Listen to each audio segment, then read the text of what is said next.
So, how do we make sure that that drug can be delivered in a reasonable amount of time without accumulating a massive stockpile of product that may or may not be needed? And the answer to those questions lies in a much more adaptive model for delivery and distribution. Ultimately, the ability to produce and manufacture product on a per patient basis is how we support it here at Quotient. Let's focus on small batch size. We're looking at dose flexibility to meet individual needs, short term, not long term stability, with some API conservation that overall provides a reduction in waste and cost for you.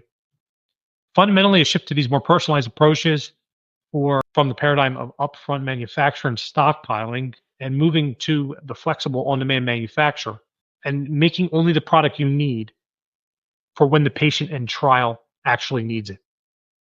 Case study you see here in front of you illustrates how a flexible manufacturing supply plan addresses some of those challenges and patient needs.